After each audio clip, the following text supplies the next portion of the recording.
boa tarde a todos. Eu sou Milene Abla, eu sou vice-presidente da Asbeia, estou como nesta gestão. Também tenho o papel de coordenadora do grupo de trabalho de sustentabilidade.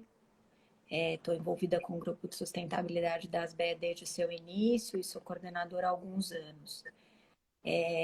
Hoje a nossa ideia é tratar da questão de sustentabilidade nos ambientes construídos, de qual é o impacto que isso tem em função do momento atual. É com grande prazer que eu agradeço a presença aqui do Felipe Faria, CEO do GBC Brasil, uma entidade que tem uma atividade enorme na questão de sustentabilidade, está aqui no Brasil com a certificação, que fez um movimento pioneiro na área, né, trazendo toda a discussão acerca da sustentabilidade no ambiente construído. E gostaria que você se apresentasse e agradecer muito pela sua presença. Acredito que a gente vai ter uma discussão bastante pertinente ao momento aqui. Não, obrigado. É um prazer enorme, Milena. Bom, meu nome é Felipe Faria, CEO do Green Building Council Brasil, e que, resumidamente, é uma organização, a gente faz parte de um grupo internacional de entidades em diferentes países, hoje somos 80 países, onde a missão compartilhada é acelerar a transformação da indústria da construção civil em direção à sustentabilidade, tendo como o principal suporte a iniciativa privada, né? Então, por trás do Green Building, além de parcerias diversas, porque é um assunto onde as principais associações do setor, eles têm forte agenda já, né? Então, também as empresas por trás, e aí vai desde construtora, incorporadora, escritório de arquitetura, fornecedores de materiais, de segmentos diferentes. Então, é todo um universo bem variado de empresas que suportam as atividades que são centradas em capacitação profissional, disseminação de informação, relação governamental buscando políticas de incentivo e a promoção de ferramentas de certificações. Eu tive o prazer é até engraçado, eu não sou... Às vezes me perguntam se eu sou arquiteto ou engenheiro. É interessante isso, né? Eu sou advogado. Advogado, né? Então, acho que o destino profissional acabou por circunstâncias diversas me unindo a esse caminho do Green Building. Eu estou desde o momento da fundação. Né? É que, no fim, a vivência traz muito a bagagem, né? Então, você vive muito essa discussão toda, né? E acho que... E o nosso papel acaba bem de análise de mercado, de convencer, né, os grandes empresários, os grandes grupos a ingressarem mais forte nesse movimento, enquanto que o trabalho técnico aí já é feito pelos técnicos. Claro, claro. Parceiros, né, que se envolvem. Colaboradores específicos, claro. E é um movimento que cresceu muito realmente no Brasil. A gente acaba usando como parâmetro para medir o crescimento de adoção de práticas. A gente acaba esbarrando sempre nas ferramentas de certificações, onde o LEED é muito forte no Brasil. Há outras também, como o Aqua também, que tem um papel forte no Brasil. Então, se a gente somar tudo isso, a gente verifica que há um ganho considerável de maturidade e experiência das empresas profissionais que militam nessa área de edificações de alto desempenho, de alta eficiência, em matérias de Green Building. O LEED, por exemplo, que está em 170 países, hoje o Brasil é o 4º país com maior número de projetos. Né? Então, nossa, é bem significativo. É muito significativo. Né? E um detalhe que eu tenho mencionado recentemente, tem a questão do montante e tem a questão da qualidade. Então, a gente começou a se deparar com algumas edificações certificadas recentemente no Brasil, onde ela acaba atingindo tem os níveis, né, da certificação, o básico, o prata, ouro, o platino. Então, atingindo a certificação máxima Platinum, que é apenas 5% de cerca de 30, 40 mil prédios certificados do mundo consegue atingir, mas ainda com as maiores pontuações. Tipo, esse é o top 10 do mundo. Esse é a terceira maior pontuação do mundo. E você verifica que esses profissionais de empresas, eles estavam conseguindo chegar nesse nível de qualidade técnica viabilizando não apenas tecnicamente, mas também economicamente. E mostrando que é muito, não que é essa muito ideia. importante, né? Claro, claro, porque dentro da nossa realidade, do nosso cenário, viabilizar economicamente, às vezes é um desafio até maior, né? Pelas condições econômicas que a gente tem, às vezes o custo, dependendo do nível de sofisticação que você está falando dos equipamentos, a referência ainda são produtos, algumas vezes importados, então, muitas vezes o econômico para nós pode ter um peso até maior, e viabilizar economicamente é importante para justificar a implementação, né? Agora, entrando no nosso cenário um pouco, né, nosso momento atual, que a gente está vivendo, eu acho que uma primeira reflexão é que as pessoas nunca viveram tanto o ambiente construído como elas têm vivido nessa quarentena, né? Nesses últimos, digamos aí, 40 dias. Porque a grande maioria da população está em casa, deixou de ter essa mobilidade de ir para os escritórios, né? O ambiente construído das residências, na prática, ele não foi proposto para abarcar todas as funções que ele está abarcando hoje, na verdade, funcionar como um escritório, ou como sala de aula, ou com essas outras funções. Então, eu acho que a gente está colocando o desempenho e a funcionalidade no limite, né? Numa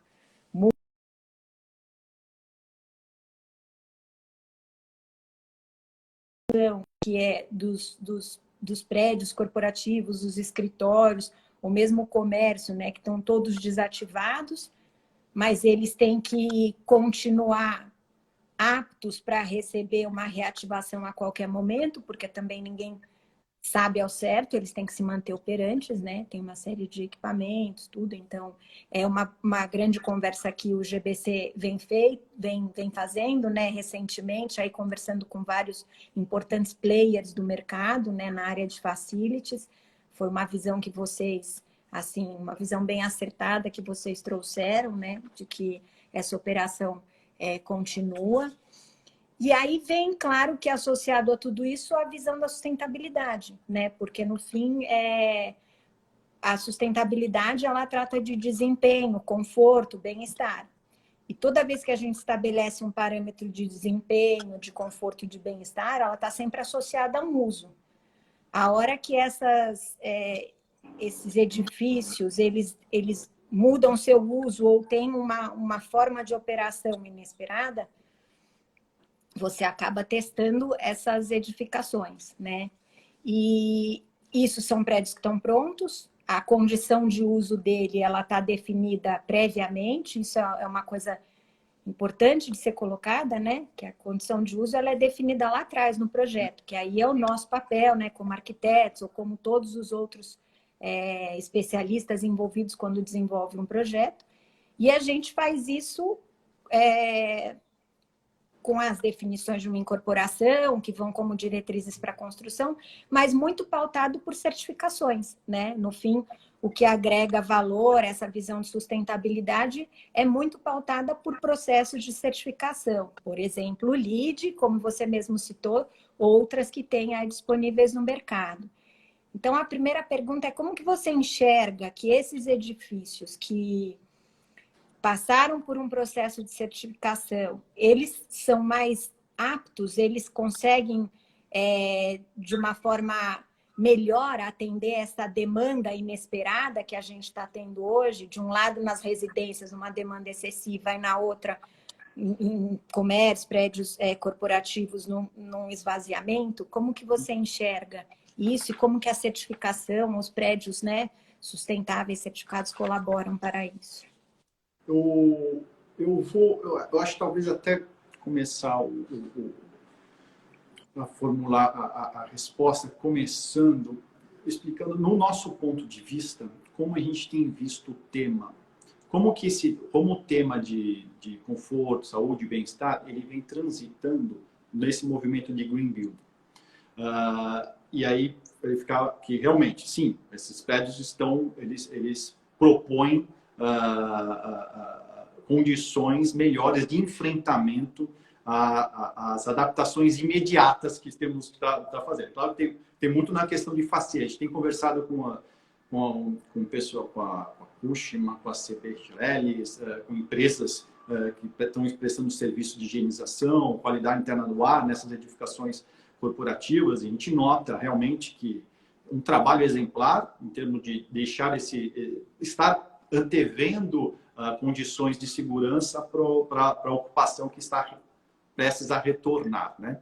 E os desafios no residencial também, que é bem interessante. Mas no que tange o corporativo, onde nós temos a grande maioria dos empreendimentos são as lajes corporativas, né, de alto padrão. Se a gente analisar esse movimento de Green Building, até na categoria de qualidade interna do ar, que é uma das categorias da certificação, a gente verifica que já havia uma certa preocupação com saúde, né? Ao ponto de você exigir melhores práticas, melhor desempenho em termos de conforto térmico, na questão das taxas de ventilação, medidores de CO2, de compostos orgânicos voláteis, né? Tudo, qualidade interna do ar em benefício ao ocupante, né? Isso sempre lastreado através de normas técnicas para medir esses parâmetros. Então, isso já era uma prática forte, já era uma discussão dentro desse movimento de Green Building, que começou a provocar essas novas torres a incorporarem práticas com uma maior tecnicidade comparado com o que tradicionalmente se fazia, né? Então, aí você nota um certo preparo. Aí depois você vem agora é o famoso falar em onda, né? Aí vem uma segunda onda nisso tudo, que era no momento que esse movimento de Green Building começou a identificar, bom, a gente está falando de sustentabilidade, o social ambiental, tá aí o econômico. Então, a gente tem que começar a engrossar o nosso tom de voz sobre retorno econômico. Claro. Então, aí os estudos para identificar, tinha a vertente mais de mercado imobiliário, então, olha, vamos comprovar aumento de velocidade de ocupação, vamos comprovar a diminuição dos custos operacionais, vamos comprovar, enfim, diferencial competitivo, né? Valorização de metro quadrado. Para um determinado de player que a gente conversa, isso fazia sentido. Para outros players, fazia sentido a gente fazer uma análise, bom, em termos de qualidade interna do ar, em termos de conforto acústico, luminoso e tal, será que a gente está contribuindo para o conforto das pessoas? E aí veio uma discussão, e aí passava até por um ponto que eu lembro até hoje, a gente falava assim, olha, 85% do custo de um escritório, na maioria dos casos, é salário e benefício de funcionário. Então, às vezes, se a gente consegue alguma coisa de aumento de produtividade para ele, talvez faz mais sentido do que eu justificar a diferença na conta de luz e na conta de água. Claro. Então, aí estudos começaram, até o World GBC encabeçou muita coisa com outros parceiros. Tal. Até a gente chegou a promover um e-book dizendo aumento de produtividade no escritório de 8% a 11%. E aí falava mais ou menos quais eram as partes que estavam sendo consideradas, como chegaria nesses valores. Então, aí depois disso, veio uma terceira onda, que é até provocada por cientistas da área médica, que falava assim, olha, a gente comprou as principais doenças crônicas que nós temos no planeta, a gente adquire no curso de nossas vidas. 5% apenas é genético, 95% a gente adquire no curso da nossa vida, por conta do nosso nível de estresse, qualidade do sono, desconforto não acústico, a ergonomia. E aí eles veem, olha, considerando que 90% do seu tempo no dia você passa num ambiente fechado, na sua casa, no trabalho, no restaurante, na padaria, na academia. Então, a qualidade da edificação influencia, sim, na saúde das pessoas ao longo do tempo. Então, e aí eles começaram a trazer algumas sugestões relacionadas, realmente, qualidade interna do ar, qualidade da água. Daí a gente passou a falar não só da eficiência da água, mas a qualidade da água que tem contato com a pessoa. Não só a eficiência de energia, mas sim a qualidade da iluminação. A vista para a área externa, a iluminação natural, a ventilação natural. conforto acústico, conforto térmico, aí conforto luminoso, e biofilia, agora tem até a neuroarquitetura. Então, aí já entra um monte de temas e até certificações novas, que seria o WELL ou FitWell. Eu costumo dizer que os percussores disso seriam o LEED, o Aqua, que já tinha no qualidade interna do ar. Agora todo mundo vai mais nessa linha. Então, então isso já era uma tendência desse movimento. O conforto, saúde e bem-estar já era um dos hot topics desse movimento de Green Building. Então você nota que não, então nós já estávamos veredando por essa área. O desafio agora, que é o desafio do movimento de Green Building como um todo, é falar de todos esses atributos em desempenho. Então, a gente vai falar a energia, tá, mas o desempenho energético hoje daquele prédio que foi projetado daquela forma, né? Então, até a parte de conforto, saúde e bem-estar vai tentar discutir a questão do desempenho, e que é muito mais difícil, porque às vezes é meio subjetivo a questão de conforto.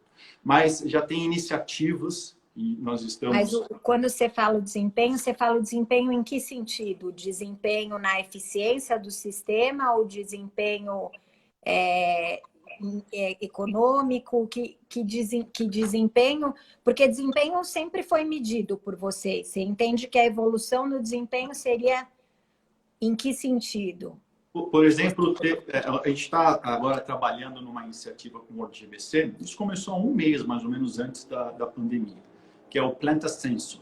Então, a ideia é escolher alguns escritórios com apoio de algumas empresas e monitorar a qualidade interna do ar nessas edificações, de modo a fomentar uma matriz com dados diversos, para tentar identificar o que seria um benchmark de qualidade, né? A ponto de, olha, tudo bem, tem todos os equipamentos, está funcionando, né? Então, eu acho que isso vai em encontro com esse momento, por quê? Porque essa preocupação adicional que vai se ter com a questão da saúde, da qualidade interna do ar, aí tem a questão de higienização, tantos outros itens. As edificações vai ter que comprovar agora com seus locatários. Né? Porque realmente essa colocação é muito importante, porque uma coisa que a gente, no grupo das BEA mesmo, a gente discute bastante é que uma coisa é o projeto, né? Você desenvolve um projeto, você almeja objetivos, estabelece esses objetivos. Mas esses objetivos estão vinculados a uma operação, mas a um uso também, né? Então, a operação e o uso, elas interferem muito no desempenho. E o que a gente está vendo hoje é que também vai ter um terceiro fator, que é a dinâmica de vida das pessoas ou a dinâmica de trabalho, ela vai mudar, né?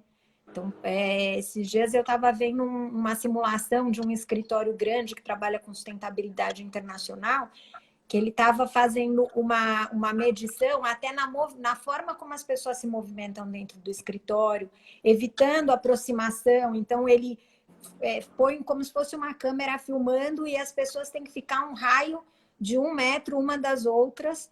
E quando elas se aproximam, aquele raio muda de cor. Então, você via que todo mundo estava com a cor inadequada, porque elas estavam muito próximas. Então, tem todos esses fatores de interferência que não bastam estarem estabelecidos ou definidos num projeto. Agora, a questão de como operacionalizar essa mudança toda e garantir que quais são os sistemas que já tem e outros que vão ter que ser embarcados, para que a gente consiga ter um modo de operação adequado, né?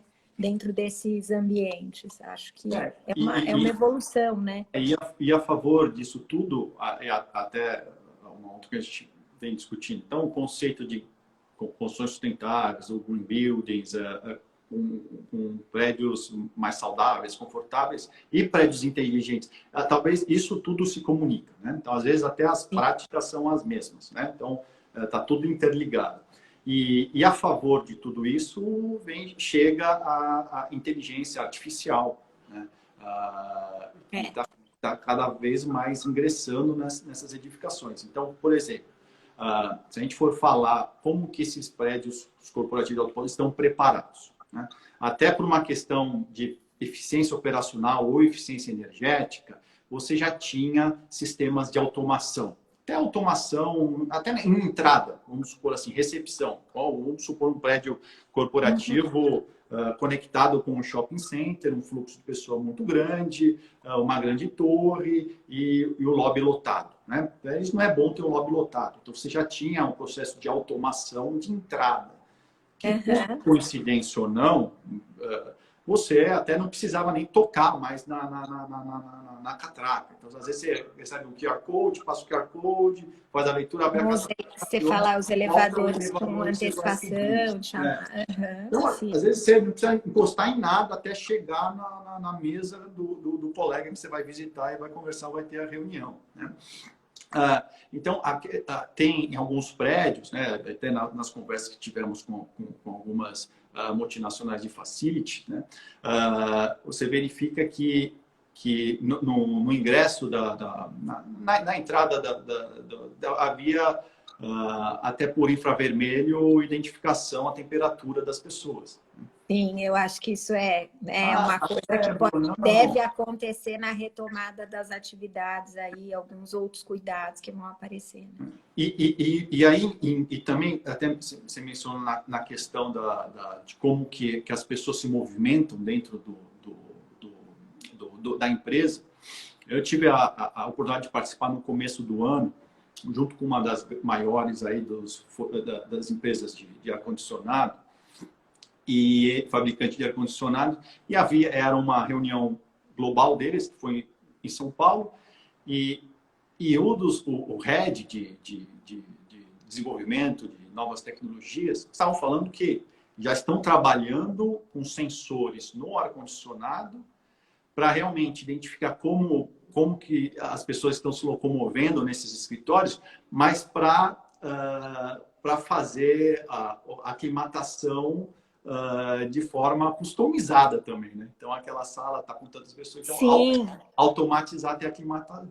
Então normalmente esses sistemas inteligentes, eles seguem protocolos, os mesmos protocolos para os sistemas conversarem entre eles, né? Então, você vai automatizar o ar-condicionado, conversando com a persiana, que vai conversar com uma câmera para, eventualmente, ter um afastamento, distanciamento de pessoas, etc. e tal. Então, acho que esse conceito de edificações inteligentes ele vai ajudar em tudo isso que a gente está discutindo. Porque há 20 anos atrás, quando eu estudei, fiz meu mestrado na área de sustentabilidade, que a gente falava, todo mundo tinha uma certa... não via com bons olhos, você falava, os edifícios inteligentes, essa inteligência toda vai tirar as pessoas do trabalho.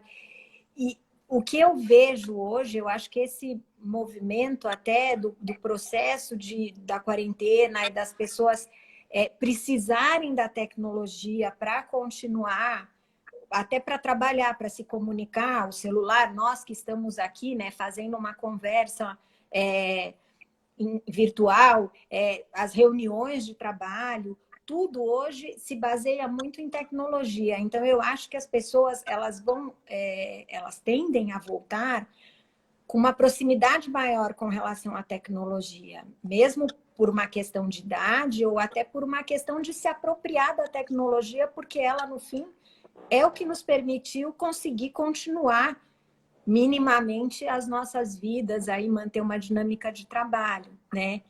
E aí tem um outro lado que é interessante que você comentou já comigo com relação à disponibilidade dessas tecnologias, né? Que eu acredito que a partir do momento que elas começam a ser mais utilizadas, o custo delas tende a cair, elas vão se tornar cada vez mais acessíveis, né? Porque eu acho que isso vai ser fundamental para garantir a implementação, né? O custo cai e cai ano a ano, né? Semelhante com os painéis fotovoltaicos, né? Então, já está ficando cada vez mais acessíveis, né?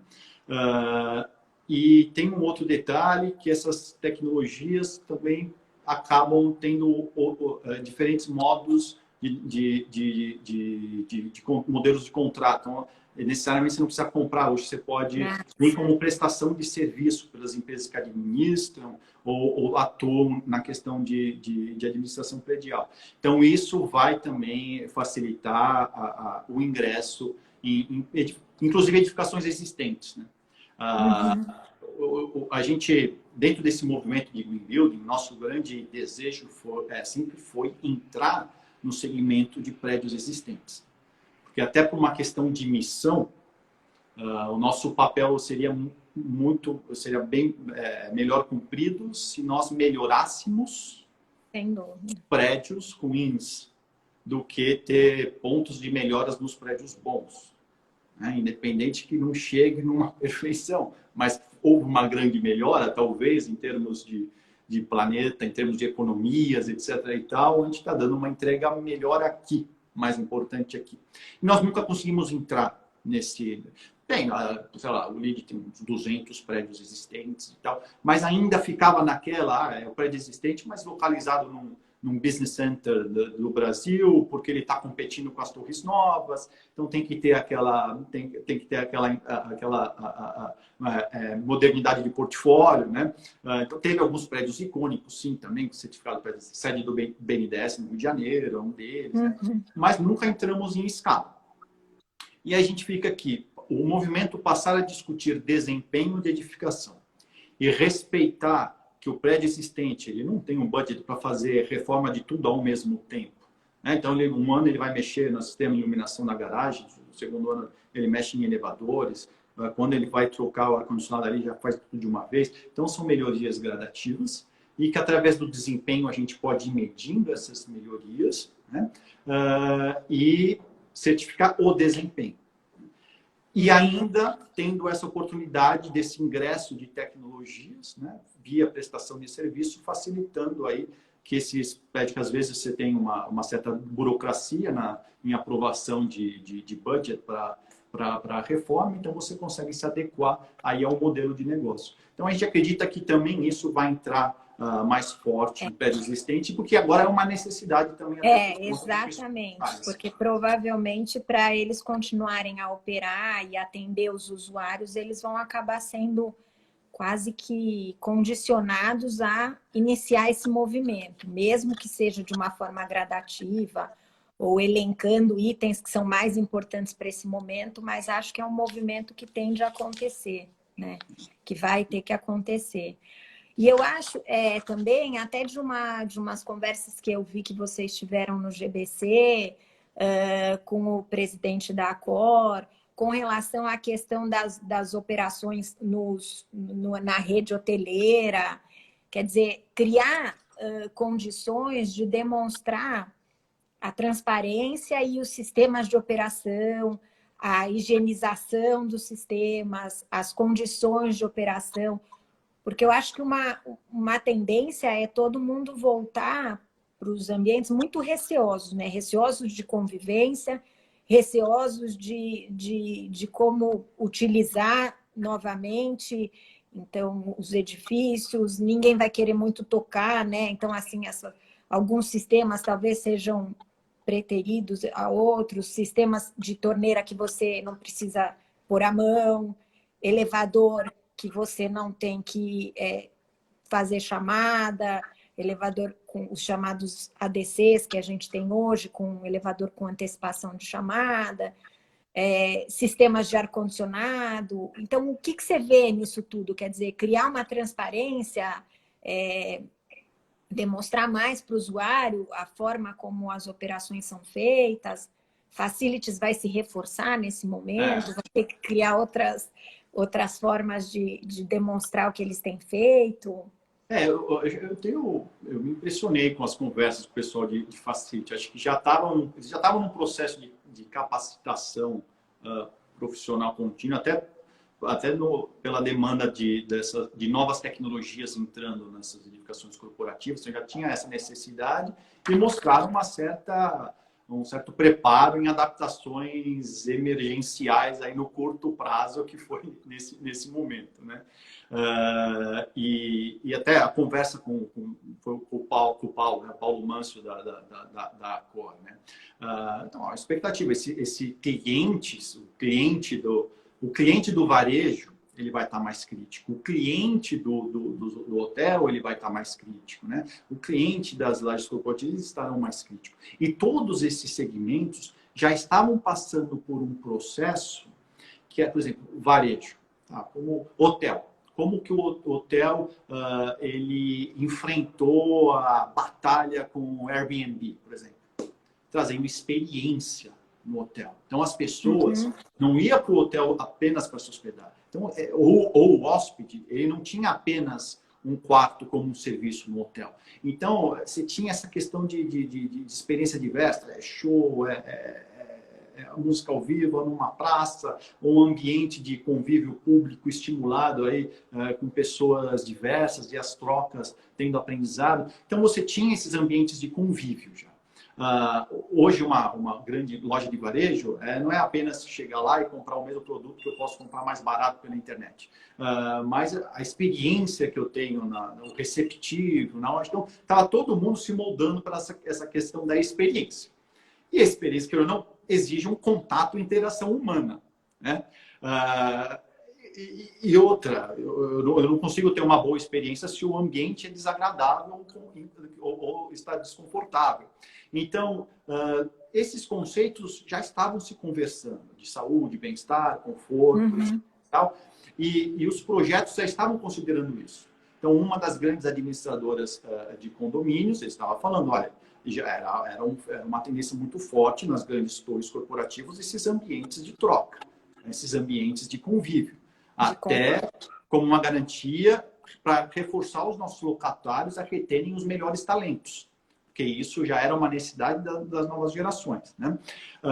Os conceitos de green buildings, o planejamento urbano integrado, assim, tinha a questão, olha, uso misto, espaços públicos de convívio, que é mais ou menos a antítese do distanciamento, né? Ao contrário do distanciamento. Então, eu acho que aí entra a questão, principalmente os arquitetos que são os maestros de tudo isso. Como não deixar que tenhamos retrocesso a esses conceitos, né? E eu acredito que não vai ter. Acho que é uma questão emergencial necessária nesse momento. Mas esse retrocesso pode ser muito ruim para a sociedade, porque distanciamento também pode sugerir aumento de diferença social, ou falta de segurança em determinados espaços, né? Então, tendo isso, medidas emergenciais necessárias, aí a gente começa a ver projetos, melhoria nos projetos, e tecnologias, serviços, para que essas áreas se mantenham mais fortes e mais seguras. Eu até brinco, pela conversa que eu tive com esses profissionais, eu até me sentiria mais seguro num ambiente desse, sabendo que é bem administrado e com uma maior transparência nas suas práticas de manutenção e prevenção, do que um ambiente desconhecido, né? Não, e aí eu acho que é interessante o que você fala, né? Porque realmente acho que a gente na Asbeia tem feito algumas conversas, né? Essa é a nossa terceira conversa dentro desse cenário atual. E uma das coisas que sempre é colocada é o desafio que está na mão dos arquitetos hoje, né? E a nossa visão vai ter que ser uma visão no sentido de inovação, né? De encontrar novas formas de dar resposta a essas demandas atuais, né? Muitas vezes num residencial, né? Que você vai ter lá um home office acontecendo com mais frequência e que não necessariamente vai acontecer dentro do apartamento da própria pessoa. Então, muitas vezes nos condomínios você vai ter que pensar espaços que tenham essa função, que possam embarcar essa nova atividade, mesmo dentro dos ambientes corporativos, quer dizer, como acomodar isso? As pessoas têm que conviver, mas ao mesmo tempo elas não podem ter, por um bom tempo, a gente não vai poder ter aglomerações, uma junção muito grande de pessoas. Então, como que a gente cria espaços que tragam convívio, mas não tragam a aglomeração ao mesmo tempo, né? Então, eu acho que vão surgir, sim, novos desafios e eu acho que nós, arquitetos, vamos ter um papel aí de conseguir ser bastante propositivos. Eu acho que enxergo isso até como oportunidade em conseguir colaborar e trazer respostas, aí que no fim é o nosso papel. E aí, indo ainda nessa linha, né, dos novos desafios e das propostas, uma coisa que a gente tinha já conversado previamente, que eu queria trazer aqui, é a questão de que a gente tem que evitar o adensamento, né? Você mesmo comentou isso comigo. Só que na visão da sustentabilidade, o adensamento é um bom caminho, como muitos seguem, eu acredito nisso também, porque ele otimiza as funções, ele otimiza um sistema, ele propicia o uso de serviços associado à residência, associado a comércio. Então, tem uma função e uma dinâmica de operação que realmente colabora. Agora, isso vai na contramão do que a gente precisa hoje, né? Como que você enxerga essa questão? E depois eu completo um pouco também com questões de plano diretor. Eu acho que queria ouvir um pouco como você enxerga isso. Eu acho que pensando no que já ocorre na questão da mesma ideia dos prédios corporativos, por exemplo, essa ideia também para os espaços públicos. Eu acho que aí seriam também a maestria dos desenhistas, né, dos projetistas, com soluções de tecnologia, tornando esses ambientes viáveis. Por exemplo, a gente já tem até tem uma empresa com tecnologias não testado o Covid, mas foi testado outros vírus semelhantes ali da mesma família, o H1N1, o SARS, né? Onde ele consegue fazer inativação nas entradas de shopping center ou restaurantes. Então, você vai ter maior frequência de tecnologias nesse sentido. Eu acho que é justamente nesse momento é um apelo a os profissionais da área, né? Os urbanistas, para que nos encontrem soluções para a gente não ter retrocessos nesse sentido, que podem ser muito complicados. A gente estava vendo estava envolvido em uns projetos. O GBC tem aquela ferramenta do LEED para bairros, né? Tem um projeto no Paraná, Guarapuava, onde um dos conceitos das edificações residenciais é o alto padrão sempre junto com Minha Casa Minha Vida, né? Então, justamente e que a área comum de lazer, em parque, etc., fosse compartilhada, etc. E tal. Então, essas atividades ações como essa, para a gente diminuir esses gaps sociais, né? Isso não pode perder, né? Eu acho que, realmente, o distanciamento lidar distanciamento como uma medida emergencial necessária, mas que com outras alternativas a gente não vai ter retrocesso nos ganhos. Aproveitando aqui, quem quiser fazer perguntas, fique à vontade. A gente tem uma pergunta aqui da LP Arquitetura, que é a Pierina, é uma das nossas vice-presidentes da ASBEA. Se a gente acredita que as certificações nessa área serão mais procuradas, como LEED e WELL, você acha que, em função da situação atual, isso vai reforçar a procura por certificações ou isso já era uma coisa consagrada no mercado? Sim.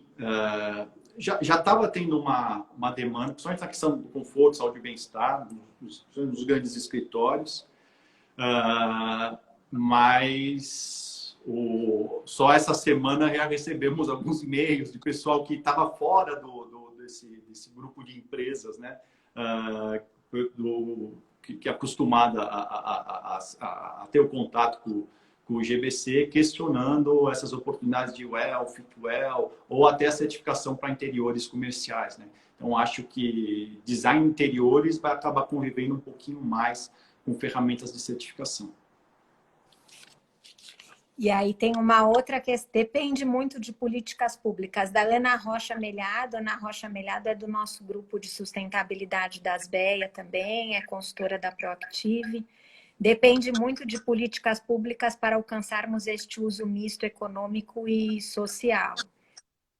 Então, acho que completando aqui, sim, né? Depende muito de política pública e ainda na linha da conversa que a gente estava falando aqui, da questão de adensar e como fazer isso, sim, sem dúvida, as políticas públicas direcionam muito. Se você pegar o plano diretor que está vigente hoje, o adensamento está dentro dos grandes eixos urbanos que estão associados a meios de transporte, que faz todo sentido, porém a gente sabe que num curto prazo aí, o uso de transporte público vai ser uma questão um pouco mais cuidadosa, né? A gente vê que as pessoas vão ter um pouco de receio de se colocar em locais que tenham acúmulo de pessoas, vai depender da forma como esse transporte público vai operar, se eles vão ter algum sistema de operação diferenciado. E eu acho que na nossa retomada, a mobilidade vai ser uma questão complexa, né? Por exemplo, andei lendo até que a China, na volta, aumentou a quantidade de venda de veículos significativamente, porque as pessoas estão evitando andar em transporte público pelo receio do contágio que ainda existe, né? Como que a gente faz para tratar isso? A própria certificação, ela tem uma questão, né, de uso de transportes alternativos, mas tem o lado do bicicletário, mas a gente está falando de um transporte meio individual, talvez algum tipo de transporte motorizado, individual, que as pessoas vão acabar procurando ou vão usar mais o Uber ou táxi, né? Como que você vê isso? Até puxando até pelo comentário da Ana, até deixo um grande abraço a ela.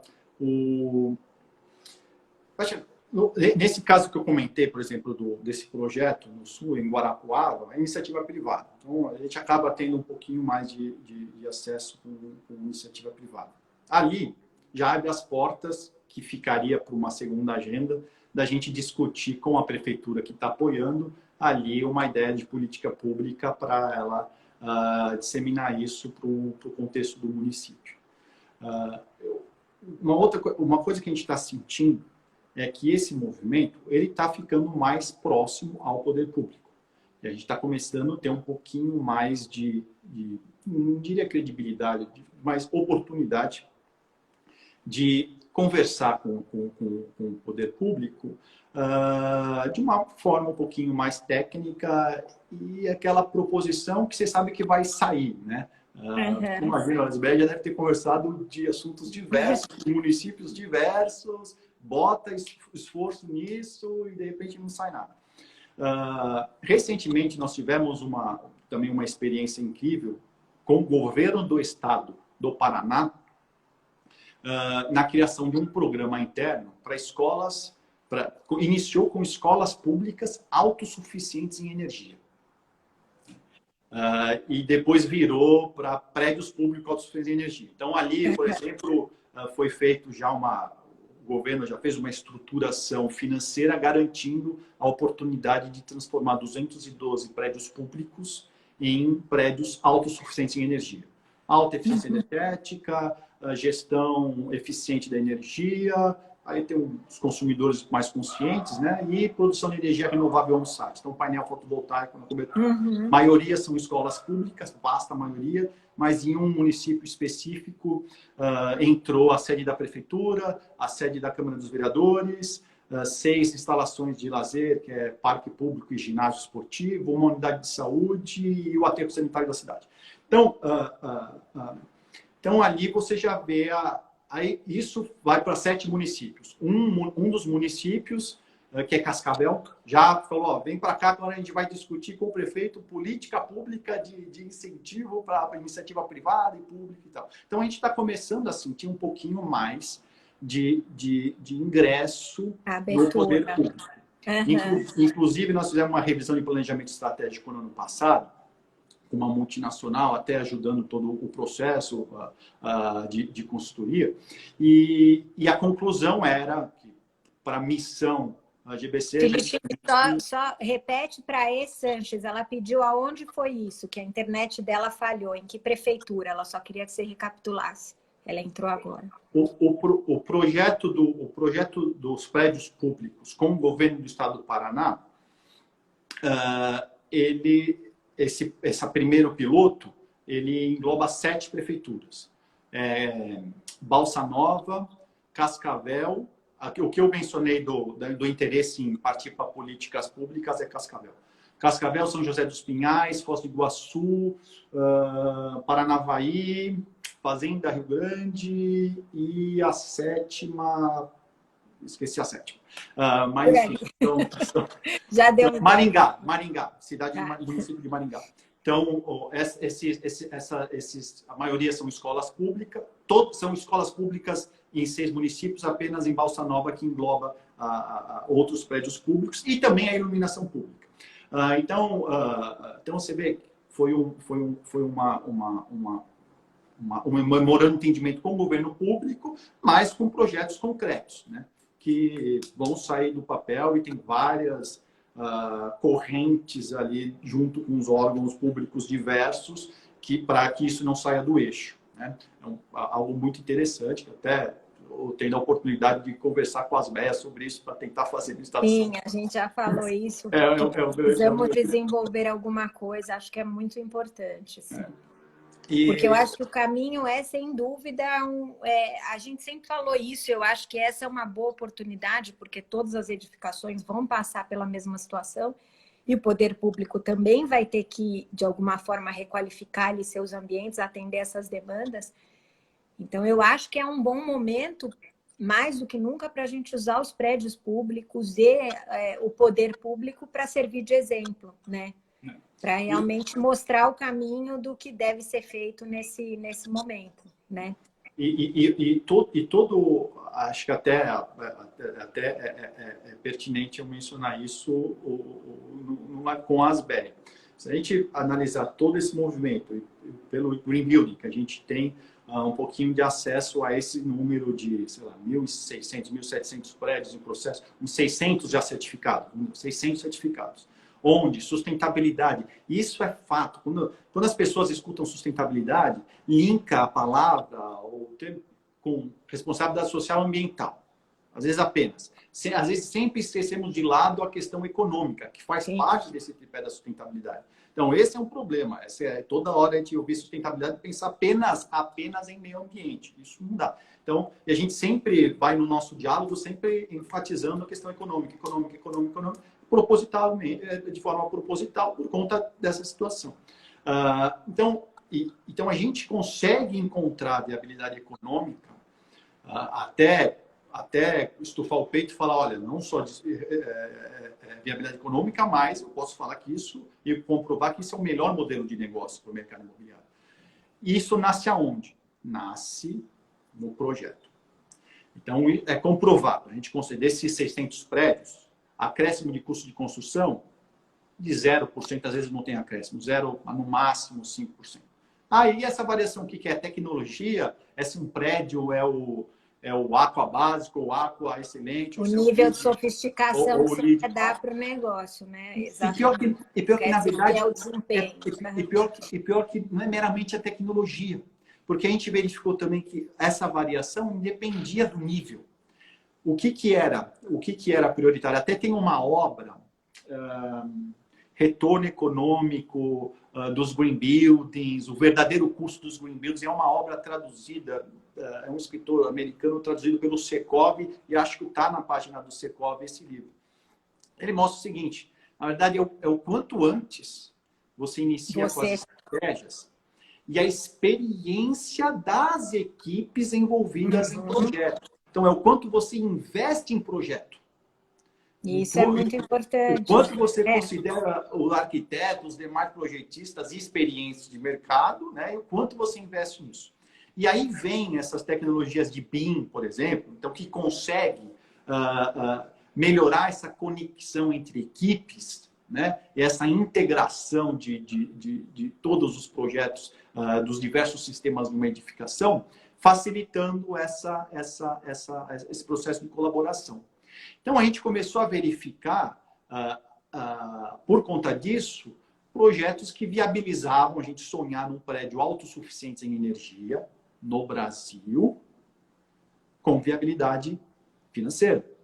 Então, tem esse projeto que eu mencionei dos projetos públicos, o governo do Estado do Paraná, que tem um aporte, tem um incentivo, tem um grant, por exemplo, um aporte financeiro que vai acabar caindo um payback para essas prefeituras para 3 anos, e com o Fomento Paraná, que tem uma carência de 2 anos, a viabilidade financeira sugere fluxo de caixa positivo desde o primeiro ano. Mas pensando nos projetos que a gente tem só com a iniciativa privada, a gente encontrava alguns casos de viabilidade econômica. Então, são 50 projetos hoje no Brasil, já dentro dessa ideia do zero, né?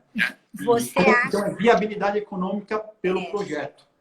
Eu acho que uma coisa que a gente tem que evoluir bastante e usar a experiência, porque a gente já tem, né? O que você mostra que já tem uma experiência muito grande adquirida aí ao longo desses 15 anos aí de vivência, de certificações, que a gente tem que usar para apropriar isso de uma forma em valor econômico, né? Porque no fim essa é uma grande, para quem vive projeto no dia a dia, a implementação dessas ações é sempre muito discutida, talvez de uma forma até superficial. E a gente precisa encontrar formas de análise de investimento, retorno, payback mais profundas e mais embasadas para ajudar a pautar melhor a discussão. Não só isso é mais caro, isso é mais barato, isso vale ou isso não vale, né?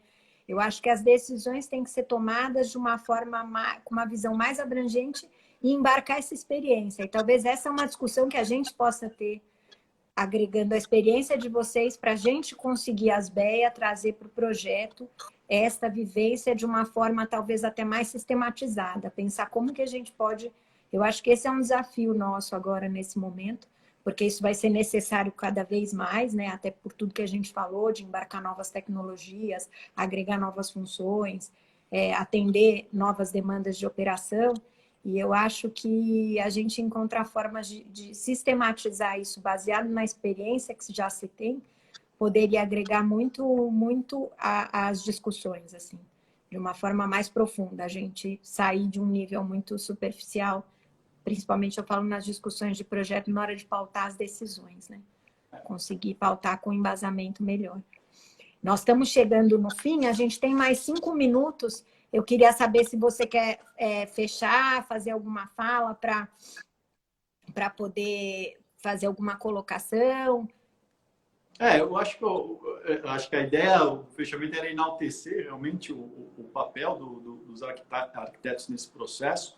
Eu acho que edificações, a gente está vendo, ele é parte de uma solução importante até nesse processo de pandemia, Covid, de oferecer espaços seguros aos ocupantes.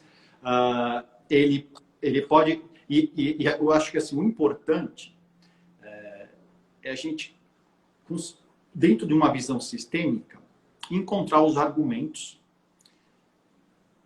conforme o público que conversamos.